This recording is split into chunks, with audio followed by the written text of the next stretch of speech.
बिस्मिल्लाहिर्रहमानिर्रहीम। अस्सलामुअलैकुम। Welcome to the math world. Math world में खुश आमदीद। मैथ वर्ल्ड आज आपके सामने एक्सरसाइज 10.6 का क्वेश्चन नंबर 8 सॉल्व करने जा रहा है। उससे पहले आपसे गुजारिश है कि अगर आप पहली दफ़ा इस चैनल पर आए हैं तो जल्दी से इस चैनल को सब्सक्राइब कर दें ताकि आने वाली नेक्स्ट वीडियो जो है वो सबसे पहले आप तक पहुँचे। हमने इस दी हुई इक्वेशंस को सॉल्व करना है। सॉल्व करने का मेथड, इसका मतलब है कि हमने इसके अंदर दो चीज़ें फाइंड करनी होती हैं।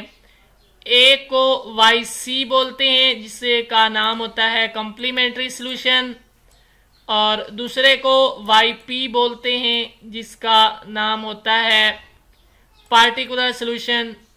वाई सी को फाइंड करने के लिए करैक्टरिस्टिक इक्वेशन बनाते हैं, वहाँ से उसको ज़ीरो के बराबर रख के वैल्यू निकालते हैं, तब हम वहाँ से उसकी वैल्यूज़ जो है बड़ी आसानी से निकाल सकते हैं।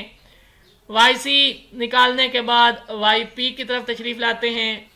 वाई पी बनाने के लिए सबसे पहला हमारा काम होता है जो कांस्टेंट वाई सी के साथ शामिल होते हैं, मिसाल के तौर पे C1 और C2, वहाँ हम कुछ चेंजिंग करते हैं।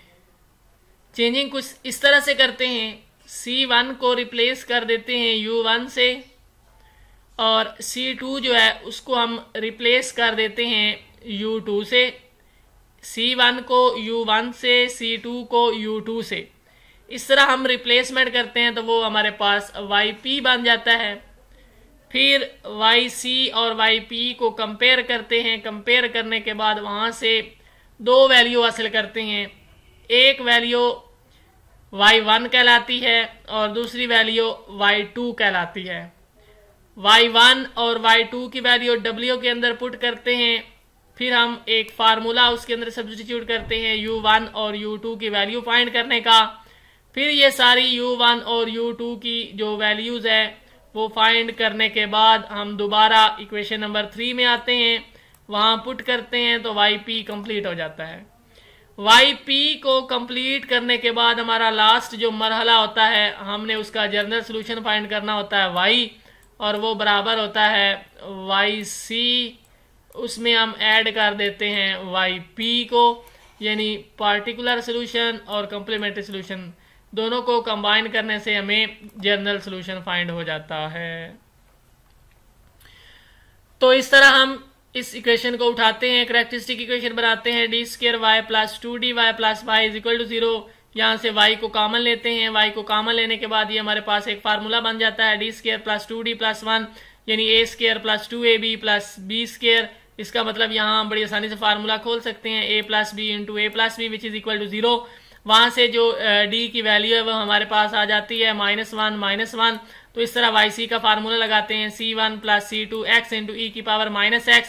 अब हमने अभी आपको बताया था कि YC के लिए, YP को बनाने के लिए YC के अंदर जो कांस्टेंट होते हैं C1 उसको U1 में कन्वर्ट कर देते हैं, और जो कांस्टेंट C2 होता है उसे U2 में कन्वर्ट कर देते हैं। कन्वर्ट करने के बाद वो वैल्यू जो है YP में दर्ज कर देते हैं, तो वहाँ से YP जो है वो इस फॉर्म में हासिल होता है U1 plus U2 x into E की पावर -x। अब हम इन दोनों इक्वेशन को कंपेयर करने के बाद एक वैल्यू y1 निकालते हैं और एक वैल्यू y2 निकालते हैं। उसके बाद हमने y1 का हमने लेना है डेरिवेटिव। y1 का डेरिवेटिव कैसे लेते हैं, वो लेते हैं हम, देखें जी, e की पावर -x का डेरिवेटिव होता है माइनस इंटू ई की पावर -x, यानी e की पावर -x का डेरिवेटिव माइनस ई की पावर -x होता है। और अगर y2 का डेरिवेटिव निकालें तो यहाँ पे हमारे पास प्रोडक्ट रूल लगता है।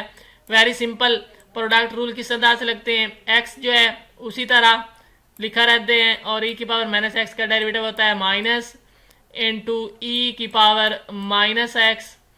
इसी तरह दरमियान में प्लस लिखते हैं, और x का डेरिवेटिव 1 और साथ e की पावर -x। ये हम इसका डेरिवेटिव फाइंड करते हैं। तो इसी तरह ये हमारे पास बन जाएगा y1 का डेरिवेटिव और y2 का डेरिवेटिव। फिर हम इस w के अंदर इनकी वैल्यू सब्स्टिट्यूट करते हैं। w के अंदर वैल्यू रखी y1 की, y1 है e की पावर -x, और y2 का डेरिवेटिव अभी हमने निकाला, ये सारा इसके अंदर पुट कर दिया। माइनस y2 का फार्मूला लिखा, y2 इंटू y1 का डेरिवेटिव लिखने के बाद w की कीमत हम निकालते हैं, इसको अंदर मल्टीप्लाई करते हैं, यह बन जाएगा माइनस एक्स इंटू ई की power minus 2x plus E की power minus 2x plus X into E की पावर माइनस 2x।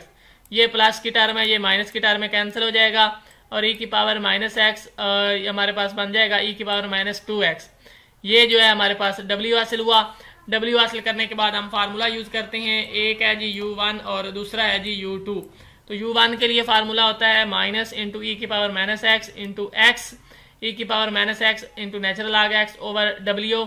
ये यहाँ तक का जो फार्मूला है ये f ऑफ x के इक्वल होता है और ई की power minus X into x जो है ये हमारे पास वैल्यू y2 की है। तो वैल्यू पुट करते हैं तो ये हमारे पास मल्टीप्लाई करने से दोनों एक जैसी हो जाती, कैंसिल हो जाएगा। Minus into natural log x natural log x, यहाँ पे प्रोडक्ट रूल लगाते हैं। एक्स जो है इसकी इंटीग्रेशन पॉसिबल है, नेचुरल लॉग एक्स की इंटीग्रेशन नहीं ले सकते। नेचुरल लॉग जो एक्स जो है वो फर्स्ट फंक्शन होगा, ये बन जाए natural log x into x square over 2 minus के अंदर, क्योंकि माइनस शुरू में लिखा हुआ है माइनस फार्मूले को, माइनस माइनस कैंसिल हो जाएगा। यानी हमारे पास ये एक फार्मूला होता है। इस फार्मूले के तहत पहला फंक्शन हम उसी तरह लिखते हैं, यह है कि नेचुरल लॉग एक्स है और साथ एक्स की इंटीग्रेशन हम लिखते हैं D of x minus formula लगाते हैं इंटीग्रल। शुरू में माइनस को मैंने बाहर लिख दिया ताकि ये बाद में कोई कंफ्यूजन पैदा ना करे। अब देखना ये है कि नेचुरल लॉग एक्स जो है हमने इसका लेना है डेरिवेटिव। नेचुरल लॉग एक्स का डेरिवेटिव होता है 1 ओवर एक्स और साथ ही छोटी सी इंटीग्रेशन का सिंबल डाल के लिखते हैं 1 एक्स डी एक्स। अब देखना ये है कि एक्स डी एक्स की इंटीग्रेशन होती है एक्स की 2 ओवर 2,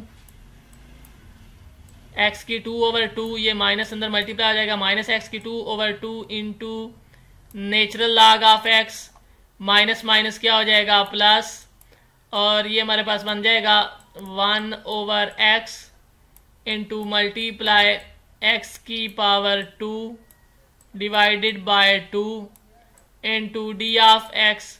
इस तरह जो है एक एक्स की वैल्यू इससे कैंसिल हो जाएगी। पीछे हमारे पास हासिल होगा माइनस एक्स की power 2 divided by 2 into natural log of X plus integration 1 by 2 और इधर रह जाएगा एक्स डी एक्स। एक्स की जो इंटीग्रेशन होती है वो हमारे पास एक्स की पावर 2 ओवर 2 होती है, तो ये बन जाएगा माइनस एक्स की पावर 2 ओवर 2